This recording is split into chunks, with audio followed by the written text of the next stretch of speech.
Mi hija me dijo, tú no eres parte de esta familia, tú no eres mi verdadero padre el día de su boda. Así que cancelé todo, incluyendo la luna de miel que yo había pagado. Desde que Emily era apenas una niña de brazos, cuando aún ni siquiera sabía pronunciar bien su nombre y me llamaba Pipa en vez de papá, yo supe que la vida me estaba dando un papel que no se basaba en la sangre, sino en el compromiso real de estar, de sostener, de formar a alguien desde el afecto, la paciencia y la presencia constante. Ella era hija de mi esposa, fruto de una relación anterior con un tipo que desapareció tan rápido como llegó, y aunque en un principio me lo tomé con cautela, tratando de no forzar un rol que aún no me correspondía, fue la misma Emily la que, poco a poco, con su forma de abrazarme sin pedírselo, con esos dibujos que hacía donde éramos una familia feliz con perrito y helado, me fue otorgando ese lugar sin reservas. No hubo una fecha exacta en la que nos convertimos en padre e hija, fue más bien una acumulación de pequeños momentos, enseñarle a andar en bicicleta, quedarse dormida en mi pecho cuando veía películas animadas, consolarla cuando no la invitaron al cumpleaños de una compañerita. Fueron esas cosas, silenciosas y consistentes, las que me convirtieron en el hombre que ella gritaba primero cuando se caía o cuando llegaba con una calificación alta. Yo no necesitaba que me dijeran padre biológico para sentirme su papá. Lo era. Lo fui. Y por muchos años, ella también lo creyó. Durante toda su infancia y adolescencia, nuestra relación fue sólida. Teníamos nuestras rutinas, como los domingos de panqueques o las visitas al acuario local, y cuando cumplió 13, me pidió que fuera yo quien le enseñara a manejar, y no su madre, porque decía que conmigo se sentía segura. Que yo nunca la gritaba y que siempre le explicaba las cosas con calma. Ese día me tragué las lágrimas mientras le acomodaba el cinturón y le decía que no acelerara tan de golpe. Incluso cuando entró a la universidad y empezó a vivir lejos, jamás hubo una desconexión real entre nosotros. Me mandaba mensajes para preguntarme cómo arreglar la batería del carro, para saber cómo se cocinaban los espaguetis con albóndigas o simplemente para contarme que había tenido un mal día. Yo seguía depositándole ayuda cada mes y jamás le falté a una llamada importante. Nunca le dije que no. Nunca la traté como si no fuera mía. Emily sabía la verdad desde que era pequeña. Nunca le ocultamos que su padre biológico, un tal Danny, había desaparecido antes de que cumpliera 2 años. La versión que dimos, y que su madre y yo acordamos desde el principio, fue la más compasiva posible, que él no estaba listo para ser padre, que hizo lo mejor que pudo en su momento, pero que la vida lo había llevado por otro camino. Cuando creció y empezó a hacer preguntas más concretas, le contamos con algo más de detalle, que Danny tenía problemas con el alcohol, que había desaparecido sin dejar dirección, que nunca aportó un centavo, ni un mensaje, ni una postal siquiera. Nunca le hablamos mal de él, pero tampoco lo pintamos como un héroe caído. Siempre nos mantuvimos en la línea de la verdad sin dramatismos.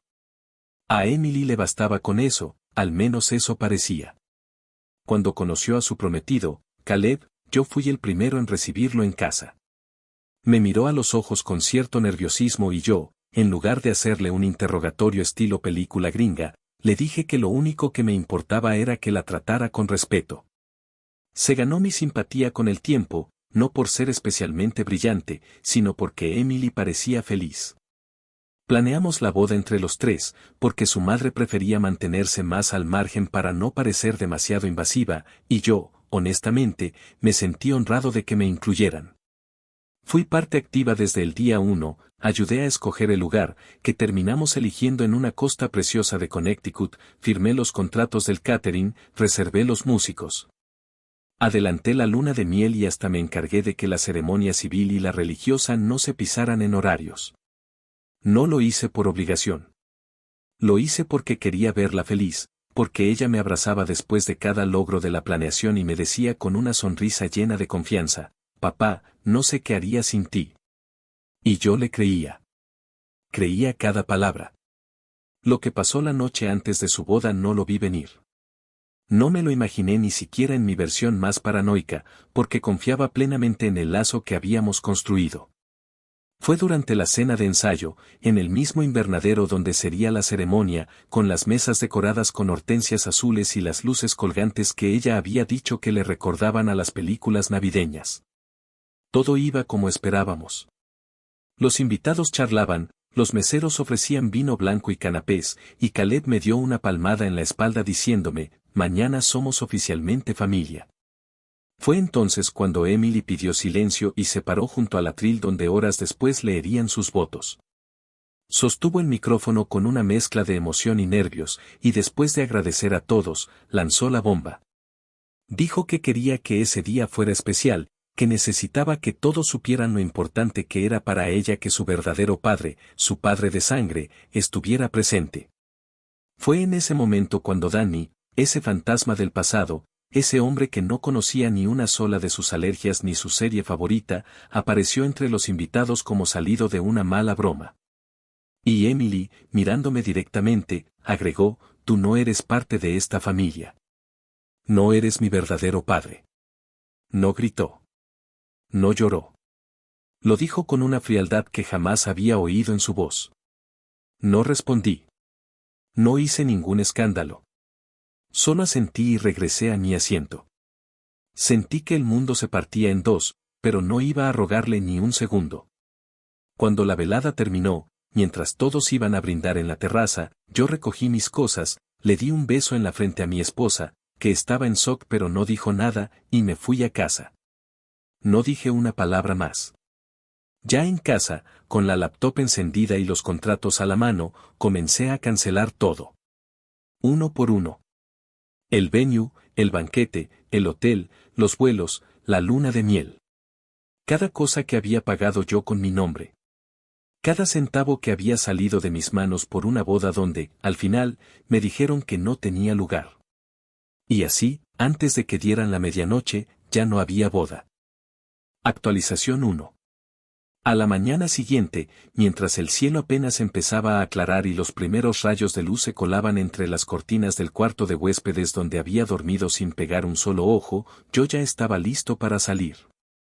Me había bañado sin prisa, como si me estuviera preparando para un día común, pero por dentro cargaba un peso que no era solo emocional, sino físico. Me dolía el cuerpo entero, como si cada parte de mí estuviera protestando por lo que había pasado la noche anterior. Mi esposa me miraba desde la cocina con la taza de café entre las manos, y aunque no dijo nada en voz alta, su mirada lo decía todo, ni una sola palabra de Emily, ni una maldita disculpa. Ni un intento de explicar lo que había hecho. Solo silencio. A esas alturas ya sabíamos lo que venía, caos, confusión y la inevitabilidad de que cada persona en esa boda se enterara de que las cosas no iban a salir como se habían planeado. Mientras nosotros desayunábamos en silencio, al otro lado de la ciudad, Emily despertaba en la suite nupcial que ya no estaba a su nombre. El hotel había recibido la notificación de cancelación a las 3 de la madrugada y, aunque los empleados no sabían exactamente qué estaba pasando, sí sabían que esa habitación ya no estaba cubierta por ninguna tarjeta válida. Lo que alguna vez fue una habitación adornada con rosas y con un cartel de la futura señora Sullivan colgado en la puerta, se convirtió en un espacio incómodo, donde el personal del hotel, por política interna, no podía ofrecer más que disculpas por la confusión, pero ya no podía cargar desayunos ni abrir nuevos consumos. Mientras Emily trataba de llamar sin éxito a la encargada del evento, varios de los proveedores empezaban a aparecer en el lugar, uno por uno, para encontrarse con la misma escena.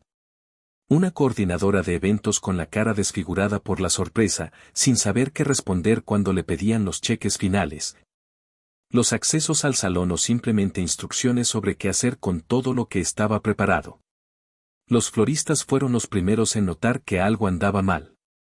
Habían llegado temprano con todas las cajas de hortensias, peonías y lilas cuidadosamente seleccionadas, pensando que iban a pasar la mañana montando cada arreglo en las mesas. Pero al no encontrar a nadie que autorizara la entrada al salón, empezaron a hacer llamadas.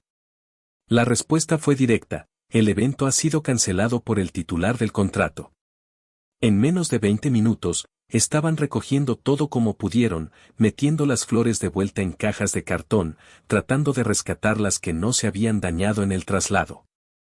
Mientras tanto, en el estacionamiento, la banda de bluegrass que Emily había elegido con tanto entusiasmo se quedó varada, con el contrabajo apoyado contra una de las camionetas y el baterista fumando con nerviosismo.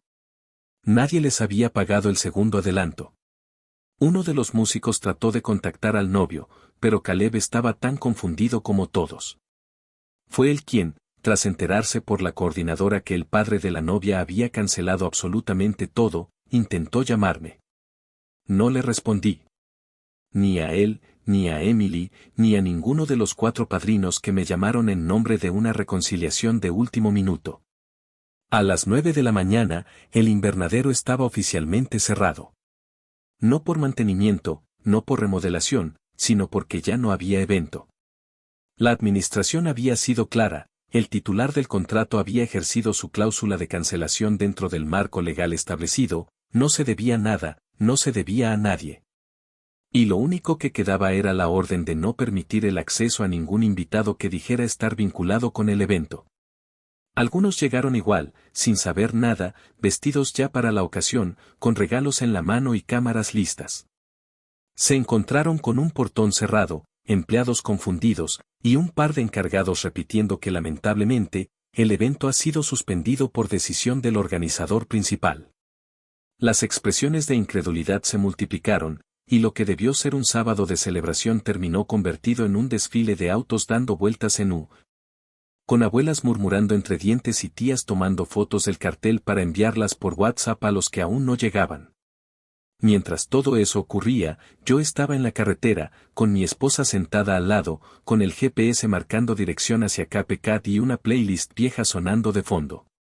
No dijimos mucho durante las primeras horas del viaje, pero a diferencia del silencio de la noche anterior, este tenía otro sabor. Era un silencio que no necesitaba justificarse. Era la clase de silencio que se da entre 2 personas que saben que acaban de cruzar un umbral y que ya no hay vuelta atrás. No se trataba de orgullo, ni de rabia gratuita, ni mucho menos de despecho. Se trataba de ponerle un límite a lo que ya había dejado de ser amor y se había convertido en abuso emocional, porque eso fue lo que sentí, una traición que no venía de una hija cualquiera, sino de alguien que durante toda su vida me había llamado papá sin que yo se lo exigiera. A eso del mediodía, mientras almorzábamos mariscos en un pequeño restaurante frente al mar, con el celular boca abajo y sin intención de tocarlo, mi esposa me preguntó si creía que Emily iba a entender lo que acababa de pasar. Me quedé en silencio, jugueteando con la servilleta entre los dedos, y luego le dije que no lo sabía, pero que por primera vez en mucho tiempo, no me interesaba saberlo. Porque ese día, el día de su boda cancelada, no solo había terminado un compromiso financiero, sino que había caducado algo más profundo, el rol que ella misma decidió que yo ya no debía tener. Y si no era parte de esa familia como me dijo, entonces no podía esperar que siguiera pagando como si lo fuera. Así de simple. Así de claro. Así de doloroso. Actualización 2. Habían pasado apenas unos días desde la cancelación y ya se sentía como si hubiera pasado un mes entero. El escándalo que se formó en la familia fue tan inmediato como predecible. Nadie lo dijo de frente, pero empezaron a circular versiones absurdas, mal contadas, donde yo aparecía como un hombre inestable que había actuado por despecho, por ego herido, e incluso hubo una tía de Emily, la hermana menor de mi esposa, que se atrevió a decir en un chat familiar que yo había arruinado la boda porque no soportaba la idea de que mi hijastra tuviera una figura paterna nueva. Como si fuera una competencia de egos en vez de lo que realmente fue, la consecuencia directa de una humillación pública, inesperada y cruel. No respondí a ninguno de esos mensajes.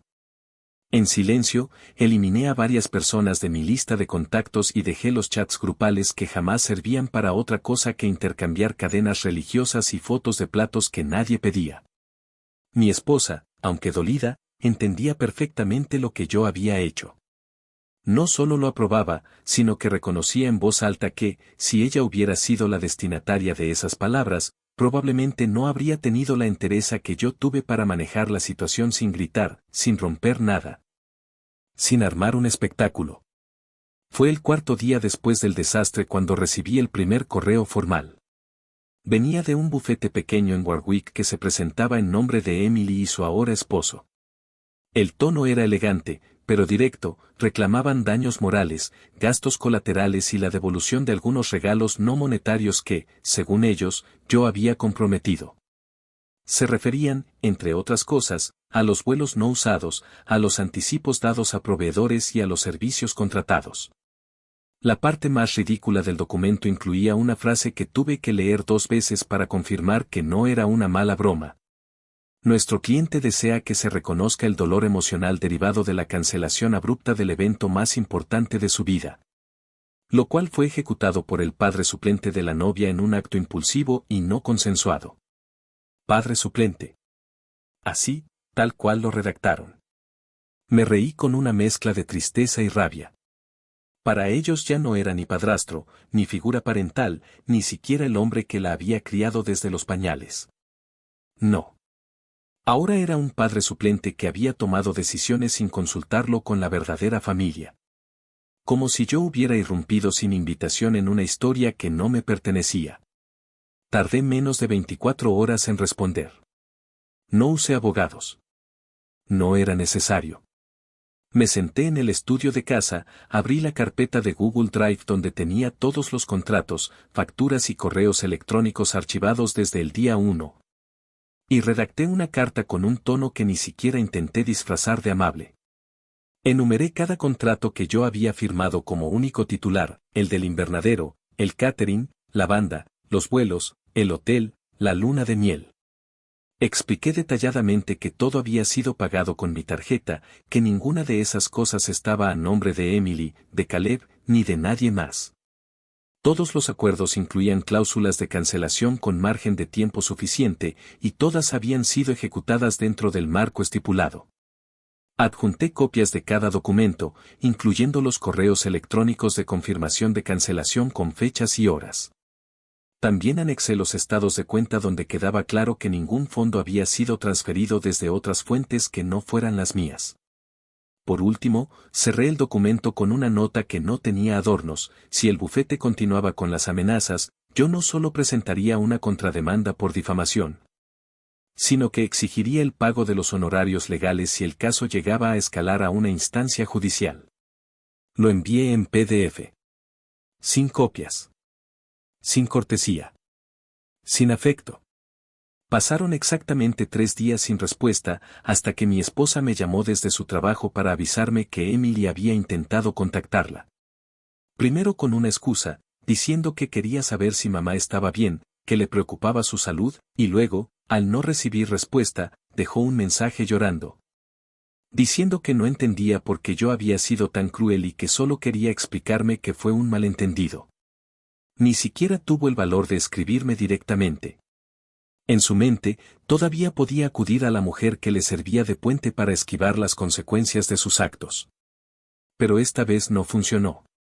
Mi esposa no contestó, y cuando finalmente le escribió un texto breve, solo dijo que si de verdad quería hablar conmigo, debía hacerlo por los canales correctos y sin drama. Nada de chantajes emocionales ni teatrillos de víctima. Ese mismo día, antes de dormir, abrí el portal de la aerolínea donde había comprado los boletos de la luna de miel y transferí los créditos no utilizados a mi nombre y al de mi esposa. No eran reembolsables, pero sí permitían cambios. Con lo que sobró, reservamos una escapada a Maui para el mes siguiente. El agente de viajes me reconoció porque habíamos hablado varias veces durante el proceso de la boda, y cuando le expliqué que quería redirigir el viaje para 2 personas distintas, me dijo con tono comprensivo: «Lo lamento mucho, señor, pero al menos los créditos siguen siendo suyos. Usted fue quien pagó». Esas palabras, aunque simples, me dieron una sensación de justicia rara, pequeña, pero real. Como si el universo me dijera que sí, que aún había cosas que dependían de mí, que aún podía decidir a dónde iba mi esfuerzo.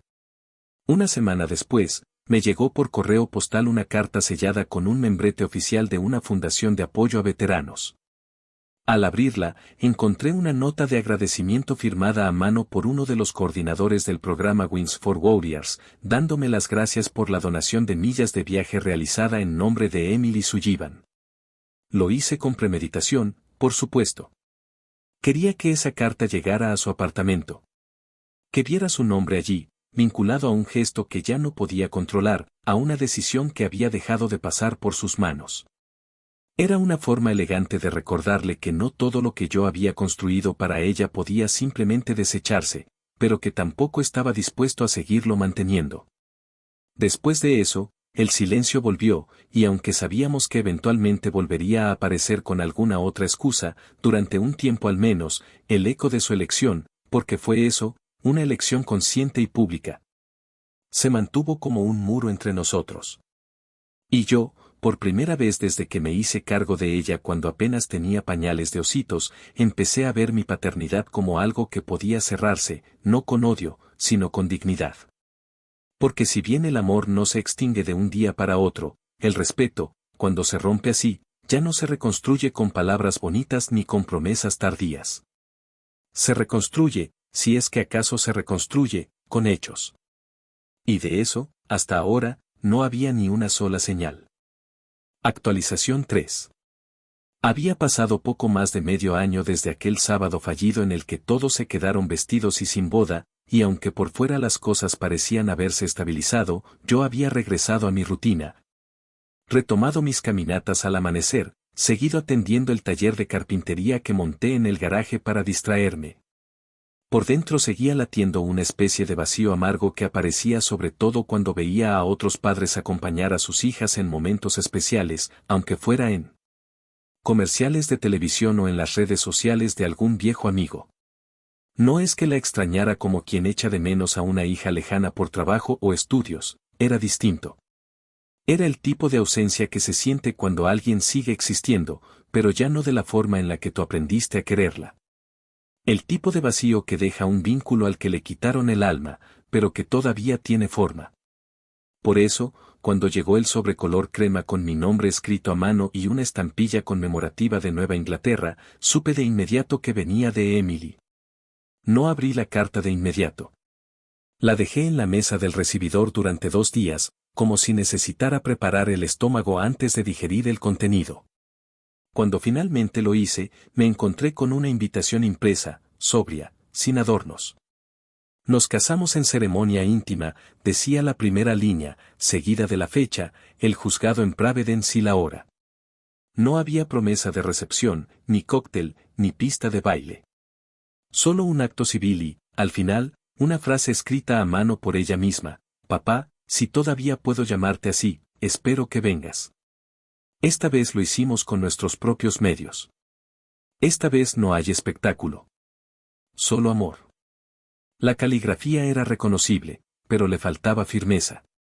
Como si estuviera pidiendo permiso con cada letra. Guardé la invitación en el cajón del escritorio, sin darle respuesta. No por orgullo, sino porque no sabía qué responder a eso. Me parecía un intento tibio, como si al hacer una boda más pequeña y sin lujos, pudiera neutralizar lo que había dicho frente a decenas de personas solo unos meses atrás. Pero el amor no funciona así. El respeto tampoco. Lo que se rompe con intención no se arregla con gestos simbólicos, mucho menos cuando no hay un acto concreto de reparación. El evento se llevó a cabo 3 semanas después, un viernes por la tarde. Me enteré de los detalles gracias a un amigo en común que había sido invitado, alguien que conocía a Emily desde niña y que me escribió para decirme que no sabía qué hacer, que no quería elegir bandos. Pero que tampoco podía fingir que lo ocurrido no había pasado. Le dije que hiciera lo que considerara mejor. No me ofendía que otros fueran. Lo que me dolía era que, incluso ahora, Emily intentara pasar la página como si todo hubiera sido un simple malentendido o una pelea familiar más. Como si yo no hubiera estado ahí, firmando cada papel, pagando cada reserva, y recibiendo en público una de las declaraciones más hirientes que jamás me han dirigido. Por lo que supe después, la boda fue breve y bastante deslucida. En vez de los más de 100 invitados que tenían planeados originalmente, apenas fueron unas 20 personas. No hubo flores, solo un pequeño arreglo en la mesa del juez. El vestido fue sencillo, comprado en una tienda de segunda. No hubo brindis, ni música. Y, según me contó este amigo, Danny no asistió. Al parecer, y esto lo supe por otro conocido que todavía seguía en contacto con una de las damas de honor que sí fue a esa primera cena de ensayo. Danny había prometido pagar el traje del novio como forma simbólica de compensar lo ocurrido y demostrar que sí podía ser parte de la familia. Pero a última hora, desapareció. Dijo que estaba enfermo, pero se filtró que simplemente no tenía el dinero. Al parecer, también debía 3 meses de renta y había vuelto a caer en viejos hábitos, cosa que muchos ya esperaban. Caleb, el esposo, intentó mantener el ánimo durante la ceremonia, pero se notaba que estaba molesto. Dicen que incluso hubo una pequeña discusión en el pasillo antes de entrar al juzgado, aunque nadie sabe con certeza por qué. Todo eso llegó a mí como un eco lejano de una historia que ya no me pertenecía, pero que seguía dejándome rastros en el camino. Una semana después de su boda, recibí un mensaje de voz de Emily. La reconocí desde la primera sílaba. Su voz sonaba áspera, con ese tono que uno solo tiene cuando ha estado llorando mucho o cuando lleva horas intentando no llorar. Dijo, casi en un susurro, papá, digo. Esteve, necesitamos hablar. Por favor. No así. No de esta forma. Sé que te fallé, pero quiero explicarte. Te juro que no sabía que todo iba a terminar así. No la llamé. No le contesté. Pero esta vez decidí responderle, no con palabras improvisadas, sino con un correo frío y claro. Le escribí que si quería hablar conmigo, tendría que hacerlo en un entorno neutral, con alguien presente y bajo ciertas condiciones. Le propuse que lo hiciéramos a través de terapia familiar. No para echarle en cara lo ocurrido, sino para que cualquier intento de reconciliación tuviera un espacio real donde se pudiera decir todo, sin dramatismo, sin lágrimas que interrumpieran cada frase. Sin manipulación emocional. Ella no respondió directamente. No me dijo sí ni no. Pero en los días siguientes vi que volvió a seguirme en redes sociales, cosa que antes había evitado. Empezó a dar me gusta a fotos viejas, incluso algunas donde salíamos los tres, ella, su madre y yo, en cumpleaños pasados, días del padre, o simplemente en cenas normales. No era suficiente. No era el tipo de arrepentimiento que uno espera después de lo que había pasado. Era, a lo mucho, un gesto simbólico, casi infantil. Como si al interactuar con un par de publicaciones pudiera hacer borrón y cuenta nueva. Fue entonces cuando tomé otra decisión. Tenía ahorros que originalmente iban a destinarse a la boda, fondos que no llegué a tocar porque cancelé todo a tiempo y no tuve penalidades. Con ese dinero, abrí un plan 529, una cuenta de ahorro para educación, a nombre del hijo de mi cuñado.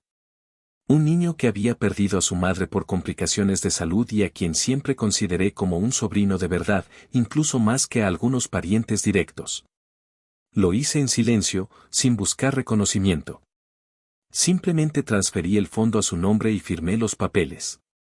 Me pareció una forma más digna de usar esos recursos, invertirlos en alguien que no me había desechado por una figura nueva, alguien que había aprendido desde pequeño que la lealtad también se educa. Así, con cada paso, me fui alejando un poco más del papel de padre suplente. No con odio. No con rencor. Pero sí con la certeza de que a veces el amor no basta si no hay respeto. Y en mi caso, después de tantos años construyendo algo sobre tierra firme, lo que más me dolió no fue que me dijera que no era su verdadero padre.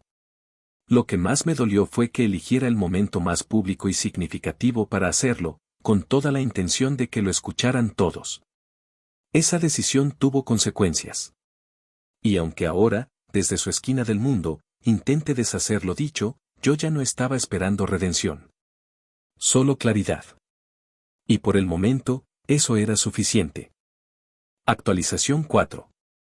Había transcurrido poco más de un año desde aquella escena que rompió lo que hasta entonces parecía una familia sólida, al menos en la forma que yo la había sostenido durante décadas. En ese lapso de tiempo, la vida se encargó de poner todo en su sitio con una crudeza que, sinceramente, yo no deseaba para Emily, pero que tampoco estaba dispuesto a impedir. Me mantuve al margen, sin buscar saber más de lo necesario, aunque era inevitable que algunas cosas llegaran a mí por los caminos indirectos de los que uno nunca logra desprenderse del todo. La familia, incluso fragmentada, sigue teniendo vasos comunicantes. En este caso, fue la esposa de mi cuñado, una mujer que jamás se ha sentido cómoda con los secretos, quien nos lo contó todo durante una comida informal, sin saber que yo ya intuía muchas de las cosas que ella pensaba revelar. Resulta que Emily y Caleb no estaban viviendo el matrimonio idílico que ella había querido vender en su segunda boda. Al contrario, el cuento romántico sin lujo se les fue desmoronando con la misma rapidez con la que se acabó la luna de miel que nunca pudieron pagar. Caleb tenía problemas para sostener un empleo fijo y, según se rumoraba, estaba más tiempo en el sofá jugando videojuegos que buscando una fuente de ingreso estable. Emily, por su parte, había renunciado a su trabajo anterior para empezar de cero en otra ciudad, convencida de que necesitaba alejarse de todo lo que la hiciera sentir culpable. Lo que no anticipó fue que empezar de cero, sin redes, sin ahorros y sin una familia dispuesta a cargarla, significaba de verdad empezar con las manos vacías. Poco a poco, los gastos se acumularon: alquiler, servicios, comida, transporte. Las tarjetas se llenaron. Las llamadas del banco se hicieron constantes. En cuestión de meses, Emily pasó de organizar una boda tipo revista a pelear con proveedores de Internet para que no le cortaran la señal. El golpe final vino con el diagnóstico de un embarazo ectópico. Al principio, lo anunciaron como una noticia feliz, como si por fin las cosas estuvieran empezando a tomar forma, pero la ilusión se deshizo tan pronto llegaron los resultados. El embarazo era inviable y, para colmo, su póliza no cubría el procedimiento completo porque habían adquirido un seguro barato. El típico que solo sirve para emergencias menores y que tiene cláusulas en letra pequeña sobre condiciones preexistentes. La intervención que necesitaba era urgente y costosa, y aunque Emily intentó reunir dinero vendiendo algunas pertenencias, no fue suficiente. Caleb no tenía ahorros. Danny estaba desaparecido. Su madre, mi esposa, tenía recursos, pero no voluntad. Y yo, bueno, yo todavía existía, aunque ya no como figura inmediata. Una tarde de otoño, con las hojas cubriendo casi por completo la entrada de nuestra casa, apareció Emily. Llegó sola, con un abrigo viejo que seguramente había sido de alguien más, el rostro demacrado, el cabello recogido a la ligera y un café frío en una mano temblorosa. No había anunciado su visita, no había llamado antes, no había enviado un mensaje. Simplemente apareció. La vi por la ventana, quieta, con una carta en la otra mano, y entendí que no había venido a hablar de forma ligera. Abrí la puerta sin prisas. No hubo abrazos ni escenas. Solo un intercambio de miradas cargado de todo lo que no se había dicho en más de un año. Le pedí que pasara, pero no la invité al interior de la casa. La llevé al porche trasero, donde solíamos pasar las tardes haciendo manualidades cuando era niña. Ese lugar todavía tenía algo de nosotros, aunque se hubiera quedado congelado en el tiempo. Se sentó frente a mí, con la espalda un poco encorvada, y me entregó la carta sin decir una palabra. Luego murmuró, sin mirarme directamente, que quería explicarme todo. Que estaba arrepentida. Que no esperaba que yo la ayudara, pero que no tenía a quien más acudir. Le pedí que hablara sin dramatismo, sin rodeos. Me contó todo. Como había decidido humillarme en la cena de ensayo porque Danny le había prometido que si lo reconocía públicamente como su verdadero padre, él iba a ayudarla a financiar la boda, a empezar una vida juntos como familia. A redimirse por los años perdidos. Me confesó que en ese momento, lo sintió como un gesto bonito, como una especie de fantasía que tenía guardada desde la infancia. Me dijo que creyó, honestamente, que yo entendería, que no sería tan grave, que yo sabría que seguía amándome. Pero que no midió las consecuencias, que no supo cómo recoger lo dicho, que no supo cómo reparar el daño. Me habló del fracaso económico, de los problemas con Caleb, del aborto espontáneo, de las noches en las que lloraba sin tener a quien llamar porque ya no tenía padre. Ni uno de sangre, ni uno de verdad. En ese momento, y por primera vez desde aquella noche maldita, la vi quebrarse de verdad. Sin teatro. Sin necesidad de testigos. Solo ella, rota. Le dije que escucharla no significaba que íbamos a retomar donde lo dejamos. Le aclaré que el perdón, si algún día ocurría, no sería un evento único sino un proceso largo, con pasos concretos y coherentes. Le dije que no la odiaba, pero que ya no confiaba en ella, que había aprendido a protegerme incluso de aquellos a los que más había amado.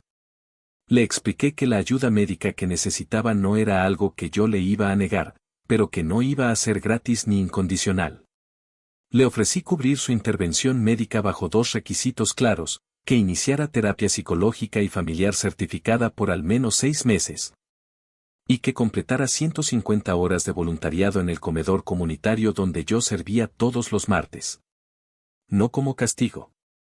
Como ejercicio de humildad y reencuentro con una realidad que claramente había olvidado. Dudó. Tragó saliva. Me miró con ojos cansados. Y firmó. Literalmente firmó el acuerdo informal que le presenté.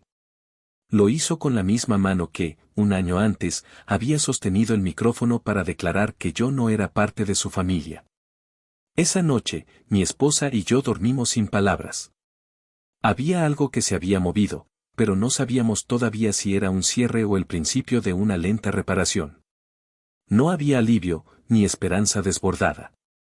Solo una especie de paz tensa, como si estuviéramos caminando sobre hielo fino, sabiendo que en cualquier momento podía volver a romperse todo. Pero al menos, esta vez, el silencio no venía cargado de resentimiento. Venía con la prudencia de quienes han vivido ya demasiado dolor como para fingir que un simple perdón puede arreglarlo todo. Porque a veces el perdón no es una palabra. Es un calendario. Es una lista de acciones. Es decir, estoy dispuesto a escucharte, pero no a olvidarlo todo. Y ella lo entendió. O al menos, eso parecía. Actualización final. Habían pasado 2 años y algunos meses desde aquel día en que una frase dicha con frialdad frente a todos me arrancó el título de padre y me devolvió, sin previo aviso, al lugar del extraño que nunca fue parte de la familia. Y aunque en el momento todo se quebró tan violentamente que llegué a pensar que nunca iba a reconstruirse nada, con el tiempo entendí que algunas heridas no se cierran con disculpas ni con actos simbólicos, sino con trabajo real.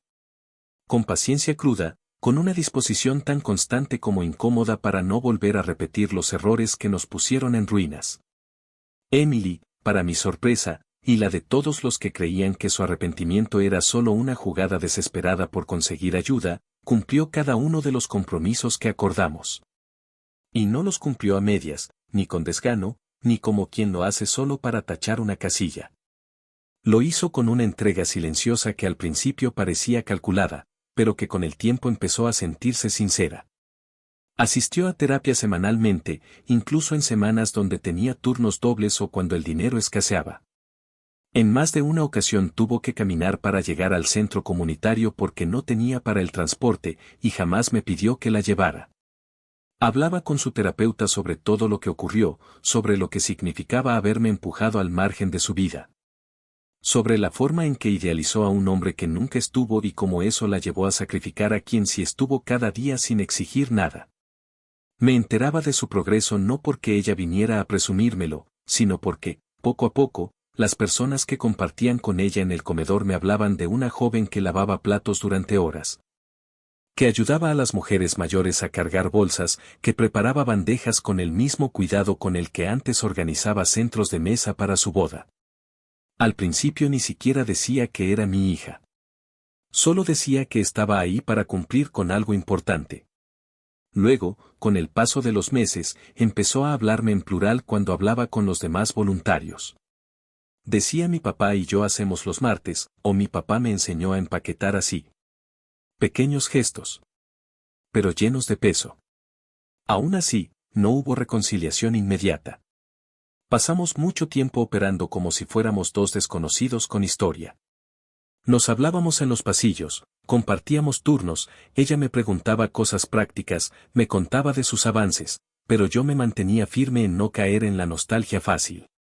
No porque no quisiera volver a tenerla cerca, sino porque necesitaba asegurarme de que esta nueva versión de Emily no fuera una máscara temporal. Mi esposa, por su parte, decidió mantener una relación prudente. La veía, la abrazaba, la escuchaba, pero también marcaba límites. Había aprendido, igual que yo, que cuando uno se rompe en pedazos por alguien, necesita reconstruirse sin pegarse con cinta. Y en nuestra casa ya no se daban segundas oportunidades como caramelos. Se daban con condiciones. Con raíces nuevas. Cuando Emily cumplió finalmente las 150 horas en el comedor, no lo celebramos con una cena, ni con regalos, ni con discursos. Lo único que hicimos fue quedarnos los dos sentados al final de la jornada, con las luces apagadas y el olor a sopa aún flotando en el aire, mientras recogíamos las últimas bandejas. Me miró sin decir nada, solo con una mezcla de cansancio y alivio en la cara, y yo le dije que estaba orgulloso de ella. No por lo que había hecho por mí, sino por lo que estaba haciendo por ella misma. Le dije que no sabía si alguna vez volvería a sentir lo mismo que sentía antes, pero que eso no significaba que no podía amarla de una manera nueva. Más madura. Más realista. Menos idealizada. Ella no lloró. No se tiró encima mío. Solo asintió.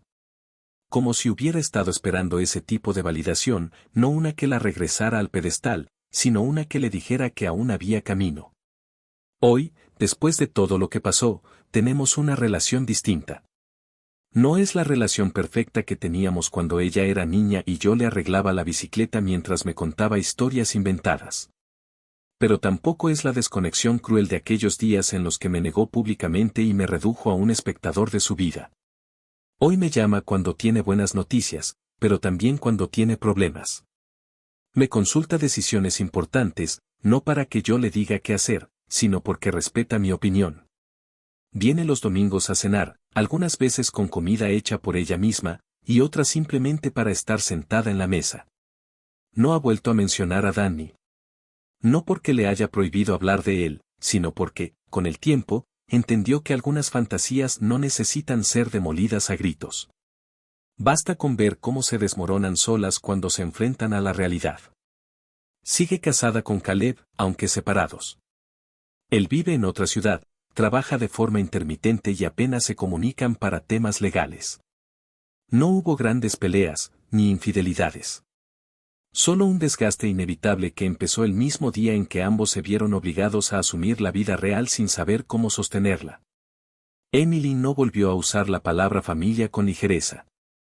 La pronuncia con cuidado ahora, como si fuera un plato frágil que ya se le rompió una vez. No me volvió a llamar padre biológico ni padre adoptivo. Solo papá. Y no lo hace por costumbre, sino porque ha vuelto a elegir decirlo. Yo, por mi parte, ya no espero que las cosas vuelvan a ser como antes. Aprendí que los lazos verdaderos no siempre se salvan intactos. A veces se astillan, se doblan, se fracturan de formas que dejan huellas permanentes. Pero eso no significa que no puedan transformarse en algo nuevo. Algo menos idealizado, sí. Pero más honesto. Porque si algo quedó claro después de todo esto es que el amor no basta si no se acompaña con respeto, con gratitud, con presencia. Y, sobre todo, con coherencia. Cuando alguien me pregunta si tengo hijos, no entro en explicaciones largas. Solo digo que tengo una hija. Y si repreguntan, si insisten en saber cómo fue que llegamos a eso, solo les digo que no todas las familias se hacen con sangre, pero que incluso las que se construyen con amor necesitan fronteras claras. Porque amar no es permitirlo todo. Amar, a veces, es saber irse a tiempo. Y también, cuando se dan las condiciones, saber quedarse de otra manera. Con los pies firmes. Y con los ojos abiertos.